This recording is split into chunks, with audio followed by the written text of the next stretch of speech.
بسم اللہ الرحمن الرحیم۔ تمام اسلامی بھائیوں کو اسلامک کمیونٹی پوائنٹ میں خوش آمدید۔ حضرت سلیمان علیہ السلام کے لیے جنات کے کھودے ہوئے کنویں۔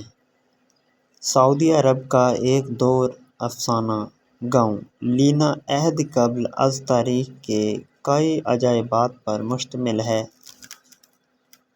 یہاں حضرت سلیمان علیہ السلام کے لشکر کے لیے جنات کے کھودے ہوئے 300 کنویں بھی ہیں۔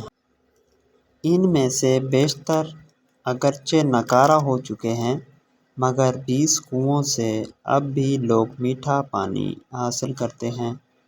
جنات نے یہ کنویں زمین کی بجائے سخت ترین چٹانوں کو توڑ کر بنائے تھے، جس پر اب بھی ماہرین حیران ہیں۔ ان عجائبات کو دیکھنے کے لیے دور دور سے سیاح اس علاقے کا رخ کرتے ہیں۔ العربیہ کی رپورٹ کے مطابق سعودی عرب کا یہ تاریخی گاؤں لینا مملکت کے شمالی شہر رفح سے 100 کلومیٹر کے فاصلے پر واقع ہے۔ یہ قدیم علاقہ اسٹریٹجک اہمیت کے ساتھ متعدد آثار قدیمہ کی وجہ سے ملک بھر میں شہرت رکھتا ہے۔ یہاں ایک قدیم قلعہ بھی ہے۔ پرانے زمانے میں بیت المقدس اور یمن کے مابین پیدل سفر کا مشہور راستہ اسی گاؤں سے گزرتا تھا۔ عدن سے عراق جانے والا ملکہ زبیدہ کی بنائی ہوئی مشہور سڑک درب زبیدہ بھی یہیں سے ہو کر جاتی تھی۔ اب بھی سیر و تفریح کے شائقین بڑی تعداد میں اس علاقے کا رخ کرتے ہیں۔ سعودی محقق حمد الجاسر کا کہنا ہے کہ یہ قدیم گاؤں میں حضرت سلیمان علیہ السلام کا لشکر بھی اترا تھا۔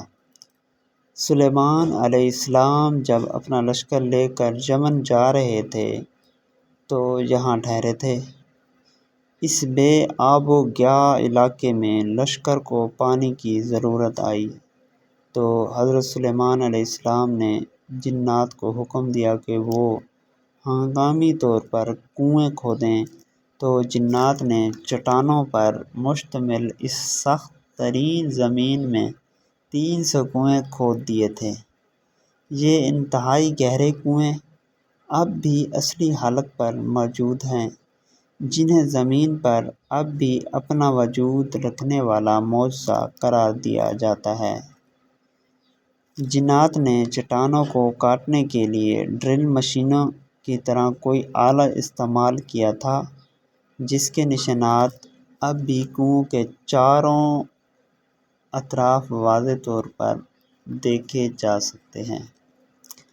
ماہرین اس پر تحقیق کر رہے ہیں کہ جنات نے آخر کس طرح اس سخت ترین چٹانوں کو 60 سے 80 میٹر گہرائی تک کاٹا تھا، اور انہوں نے کون سے آلات کی مدد سے حاصل کی تھی۔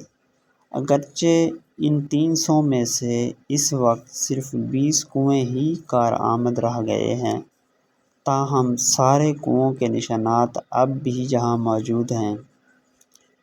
ان کنووں کو دیکھنے والا ہر شخص حیرت زدہ ہو کر رہ جاتا ہے۔ تاریخی روایات کے مطابق جب حضرت سلیمان علیہ السلام اپنے لاؤ لشکر سمیت یمن جا رہے تھے تو یہاں دوپہر کے کھانے کے لیے اترے تھے۔ لشکر میں جنات کی بھی شامل تھے۔ جب لوگ پیاسے ہوئے تو حضرت سلیمان علیہ السلام نے جنات کے کمانڈر سبتر کی طرف دیکھا تو وہ ہنس رہا تھا۔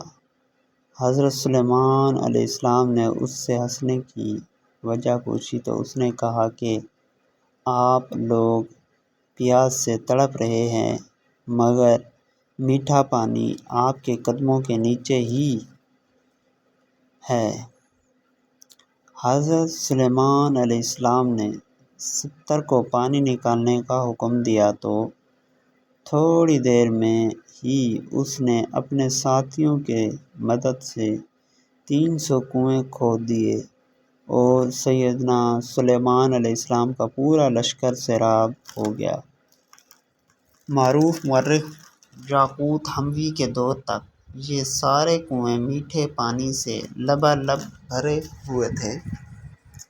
یاقوت حموی نے اپنی مشہور کتاب معجم البلدان میں لکھا ہے کہ لینا عراق کے شہر واسط سے مکہ مکرمہ جاتے ہوئے 7ویں منزل پر آتا ہے۔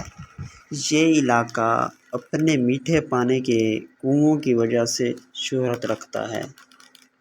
ان کنووں کی وجہ سے یہ علاقہ بعد میں ایک تجارتی مرکز بن گیا تھا، جہاں عراق اور عرب کے تاجر منڈیاں لگاتے۔ نجد سمیت سعودی عرب کے شمالی علاقوں کے لوگ یہاں آ کر خریداری کرتے۔ تاجر اپنے سامان تجارت کو یہیں اگلے سیزن تک محفوظ کے لیے پہاڑوں پر بنے بڑے بڑے گوداموں میں رکھتے، جنہیں سیابید کہا جاتا ہے۔ یہ گودام اب بھی وہاں موجود ہیں، اپنی اصلی شکل میں۔ علاوہ ازیں یہ علاقہ مختلف آثار قدیمہ کی وجہ سے بھی شہرت رکھتا ہے۔ سعودی حکومت نے یہاں ایک شاہی قلعہ بھی تعمیر کرایا ہے۔ 1354 ہجری میں تعمیر ہونے والے اس قلعے کو گارے، پتھروں اور لکڑیوں سے بنایا گیا ہے۔ واضح رہے کہ حضرت سلیمان علیہ السلام کو حق تعالیٰ نے جنات پر بھی حکومت دی تھی۔ جنات نے ان کے حکم سے بیت المقدس کی تعمیر میں حصہ لیا تھا۔ وہ دور دراز سے پتھر اور سمندر سے موتی نکال کر لاتے تھے۔